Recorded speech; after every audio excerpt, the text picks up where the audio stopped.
હાલ હું છું ઋષિકેશ અને ઋષિકેશ ખાતેની મારે ગંગા આરતીના દર્શન તમને કરાવવા છે.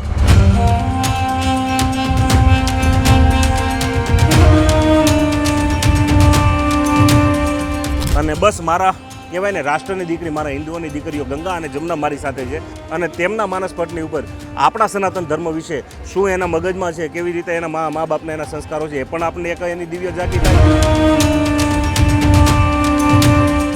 અને ખાસ ગંગાજીની જે આરતી થાય છે, વિધિ વિધાન સાથેની આરતી થાય છે, તે આરતી હું તમારી સમક્ષ લઈને આવ્યો છું અને આખો એપિસોડ આરતીથી લઈને આરતીનું શું મહત્ત્વ છે તેના વિશે પણ આપણે જાણશું અને સાથે મળીને મા ગંગાની આરતીનો આપણે લાવો લઈએ. જય સિયારામ, જય સનાતન, હર હર ગંગે.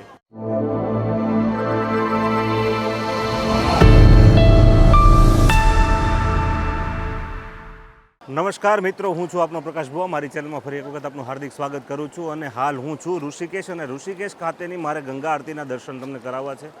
અને કહેવાય ને સનાતનની દેવી માં ગંગા અને ગંગાનો જે પ્રવાહ છે તે પ્રવાહમાં આપણું દુઃખ તણાય જેવી કંઈક માના ચરણોમાં મારે દિવ્ય પ્રાર્થના કરવી છે. અને બીજું વિશેષ કાંઈ કહેતા કે બસ માં ગંગાને એટલું કહીએ કે અમે આખરે તો માણસની જાત છીએ, કદાચ અમારાથી જાણતા અને અજાણતા પણ કદાચ જે કંઈ પાપ થયા હોય તો માં શાસ્ત્રમાં એવું લખ્યું છે કે તમારા સ્નાનથી પાપનો નાશ થાય છે. પણ હું તમને પ્રાર્થના એવી કરું છું કે મારા વિડીયો પણ જે કોઈ દર્શક મિત્રો જોવે છે તો તેના પાપનો નાશ કરજો. અને બસ સર્વની મંગલ કામના માટેનો આ જે મારો પ્રયાસ છે તે તમારી સમક્ષ હું રજૂ કરું છું. અને ખાસ ગંગાજીની જે આરતી થાય છે, વિધિ વિધાન સાથેની આરતી થાય છે, તે આરતી હું તમારી સમક્ષ લઈને આવ્યો છું અને આખો એપિસોડ આરતીથી લઈને આરતીનું શું મહત્ત્વ છે તેના વિશે પણ આપણે જાણશું.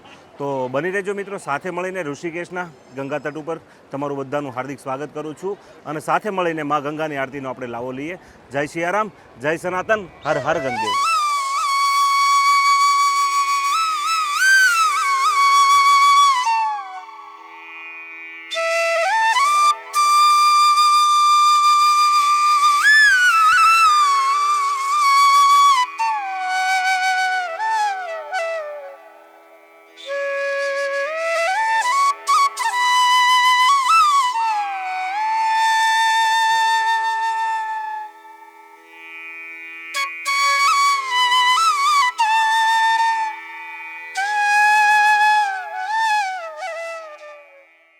हरिः ॐ गणानां त्वा गणपतिगुं हवामहे प्रियाणां त्वा प्रियपतिगुं हवामहे निधीनां त्वा निधिपतिगुं हवामहे वसो मम आहमजानि गर्वधाम त्वमजासि गर्वधम् गायत्रे त्रिष्टुभुजागतियानुष्टुपङ्क्त्या सह बृहत्कृष्णीः काकुपशोचिभिः शम्यन्तु द्विपदाजाश्चातुकपदास्त्रिपदाजाश्च खड्पदाः विछन्दाजाशसछन्दाः शोचिभिः शम्यन्तु सहस्तोमाः सहस्छन्दास आवृताः सप्रमारिखयः सप्तदेव्याः खां पन्थामनुदृश्य धीरा अन्वालेभिरेरथियो नर्षमिन्ना हरिः ॐ.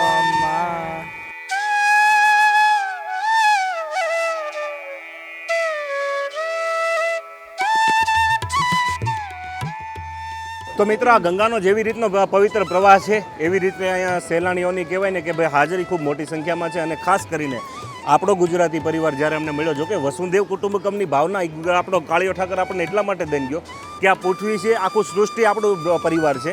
પણ એ પરિવારમાં પણ જો આપણને કોઈ કાંકરી ચાળો કરવામાં આવે ને ત્યારે ઓપરેશન સિંદૂર કરવામાં આપણે દેર ન લગાડવી જોઈએ. અને બસ મારા કહેવાય ને રાષ્ટ્રની દીકરી, મારા હિન્દુઓની દીકરીઓ ગંગા અને જમના મારી સાથે છે. ગંગા જમનામાં આ બેનનું નામ ઓલરેડી જમના છે, પણ આ બેનનું નામ આજથી મેં ગંગા પાડ્યું છે. રેડી ને? તને ગમશે ને બેટા? અને મારે દીકરીઓ સાથે વાત એટલા માટે કરવી છે કે મારે એના અનુભવો શેર કરવા છે અને તેમના માનસપટની ઉપર આપણા સનાતન ધર્મ વિશે શું એના મગજમાં છે, કેવી રીતે એના મા બાપના એના સંસ્કારો છે, એ પણ આપણને એક એની દિવ્ય ઝાંકી થાય. તો જમના બેટા, તારું હાર્દિક સ્વાગત કરું છું મારી ચેનલમાં. અને પર્ટિક્યુલર આ જગ્યા ઉપર આવીને તને કેવું લાગ્યું? આ જગ્યામાં આવીને મજા આવે છે. સાક્ષાત મહાદેવ છે. એક મહાદેવના જટાઓમાંથી પાણી નીકળે છે બરફમાંથી. બીજી વાર અહીંયા આવવાનું બહુ મન થાય છે. એક દિવસમાં 5 દિવસ રોકાવાનું મન થાય 5 છે. દિવસ રોકાવાનું મન થાય છે. અને તારા પપ્પા તને કેટલા દિવસમાં પાછા સુરત લઈ જવાના છે? પપ્પા 5 દિવસમાં. 5 દિવસમાં. મારો 15 દિવસનો પ્રવાસ છે. તારે મારી સાથે રહેવું છું, હું ગાડી લઈને જ આવ્યો છું. ચાલશે. બેટા ગંગા બેટા, તમે ક્યાંથી આવ્યા છો? અમે અમદાવાદથી. તમે અમદાવાદથી આવ્યા છો. તને કેવું લાગ્યું આ જગ્યા ઉપર? અહીંયા આવીને બહુ સુકૂનની અહેસાસ થાય છે અને આમ બહુ શાંતિનો અનુભવ થાય છે અને આ ગંગા વહેતી જ રહે છે હંમેશા માટે. અને અહીંયા ઠંડુ ઠંડુ પાણી રહે. ગમે એટલો સૂર્યનો પ્રકાશ આવે, ગમે એટલી ગરમી લાગે બહાર, તો આ પાણી ઠંડુ ઠંડુ રહે, ક્યારેય ગરમ નહીં થતું. અને અહીંયા શિવ ભગવાનનો અહેસાસ થાય જ છે. અને જ્યાં જો ને બધે ભોળાનાથના મંદિરો. જો હવે આ નાની એવી દીકરીને શિવ તત્વનો જો અહેસાસ થતો હોય અને આપણે હાંડિયા જવડા છે ને આપણને જો અહીં કાંઈ અહેસાસ ન થાય તો ખરેખર કંઈક આપણામાં ઓછું છે એવું માની લેવું. બાકી આ જો અવડી એવી દીકરી હજી તાણે સંસારની કેડી ઉપર ડગ મૂકવાનું ખબર નથી કે દુનિયા શું છે, બરોબર. પણ જો આ દીકરી એવી વાત કરે કે અમને અહીંયા શિવ તત્વનો અહેસાસ થાય છે તો ખરેખર એ આપણી કહેવાય ને એક આસ્થાની વાત છે, આપણા વિશ્વાસની વાત છે, આપણી ભોળપની વાત છે. તો આ જગ્યાએ વડીલો પણ ઊભા છે, તેમના વિશે પણ મારે વાત કરવી છે. વડીલ, આપનું ગામ ક્યાંથી, આપ ક્યાંથી આવો છો? આગળ બી આવો થોડા. સુરતથી આવી છીએ. સુરતથી આવો છો? સરસ કાકા, હું સુરત જ રહું છું. સરસ. કઈ જગ્યાએ રહ્યો સુરતમાં? જગતનાકા. જગતનાકા રહ્યો, સરથાણા જગતનાકા. જગતનાકા. સરસ. આપ વતનમાં આપનું ગામ કયું? ગારિયાધાર. ગારિયાધાર. હા. તો ન્યાય તમે મારા નજીકના છો, પાડોશી જ છો. મારું દેપલા છે. દેપલા. હા અમારો તાલુકા હવે તેની જે સસ્પી કહી. હા. હા બરાબર. અને આ જગ્યા ઉપર પર્ટિક્યુલર આપણે વાત કરીએ કાકા, એ તો આપણી વિનોદની વાત થઈ, હા હા. પણ ખરેખર ઋષિકેશ અને હરિદ્વાર તમને આ ભૂમિ ઉપર આવીને કેવું લાગ્યું? બહુ આનંદ ને બહુ શાંતિ મળી છે અમને. હા. અને આપણે હિન્દુ ધર્મની એક સંસ્કૃતિ જેને સનાતન ધર્મ તરીકે અને મા ગંગાના તટ ઉપર જ્યારે ઊભા છીએ કે અલગ અહેસાસ થાય છે અમને. હા. અને માસી, તમે ક્યાંથી આવો છો? તમે સુરતથી આવો છો? સરસ. તમે કાકા નારે જ છો, કાકાના ધર્મપત્ની છો એમ ને? સરસ. તમને કેવું લાગ્યું? બહુ મજા આવે સાહેબ. બહુ મજા આવે છે. તમારું નામ કયો એક વખત? ભાવના. ભાવનાબેન. અને ગંગામાં વિશે આમ તમને દર્શન કરીને તમને કેવો મનમાં ભાવ છો? માતાજીને શું પ્રાર્થના કરી છે? સાક્ષાત માતાજી હાજર છે એવું લાગે છે અહીંયા તો. લાગે છે ને એવું? બહુ અને મજા માને આવે શું છે. પ્રાર્થના કરી? સાચું કહેજો. માને પ્રાર્થના અમારા બધા જ પરિવારને, શાંતિ આપજો, હા, પરિવારને શાંતિ આપજો. વાહ, હા, પરિવારને અમારા દેશને શાંતિ આપજો. વાહ, બહુ મોટી વાત. હા, એવો અમે પ્રાર્થના કરીએ. વાહ. અને બહુ મજા આવી. અમારા પરિવાર, અમે આખો પરિવાર આવ્યા છીએ, બહુ મજા આવી આખા વાહ, પરિવારને વાહ. અત્યારે.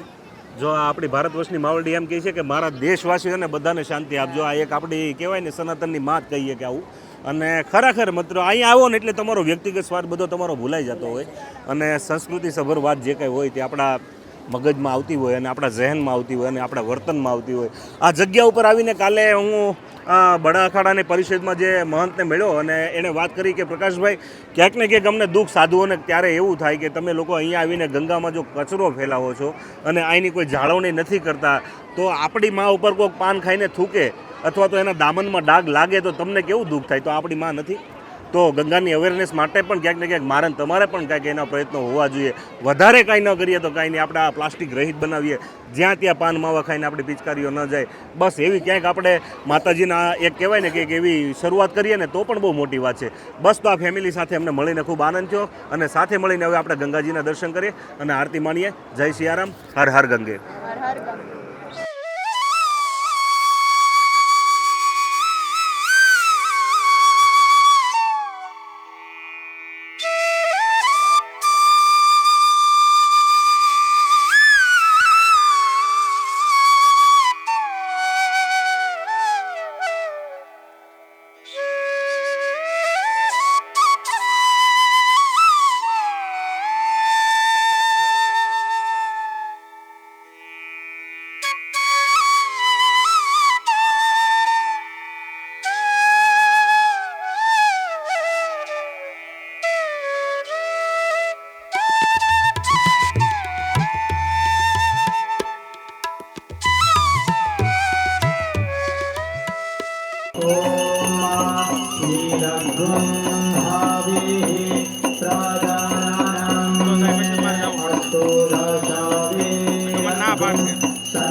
Ah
તો મિત્રો તમે જોયું તે રીતે આ હતી ગંગા આરતી અને ગંગામાની આરતી કરીને ખરેખર ખૂબ ધન્યતાનો અનુભવ થયો છે અને આપ સર્વની મંગલ કામના માટે પણ અમે કંઈક ને કંઈક અમારી ટીમ વતી અમે પ્રાર્થના કરી છે અને કહેવાય ને ઋષિકેશ તો યોગની ભૂમિ છે. બસ માની આરતી કરી છે અને હવે જઈને નાહી ધોઈને ફ્રેશ થઈને પાછા આ જ જગ્યા ઉપર ઘડીક ધ્યાન કરવું છે ને બેસવું છે.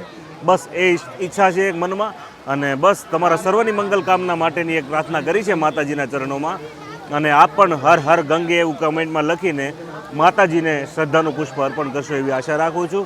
અને બસ કાલે ફરી પાછા ઋષિકેશના એવા ધાર્મિક સ્થાનોના વિડીયો ફરી પાછા મારી આ ઋષિકેશવાળી સિરીઝમાં છે. જય સિયારામ, જય સનાતન, હર હર ગંગે, જય ગંગે મૈયા.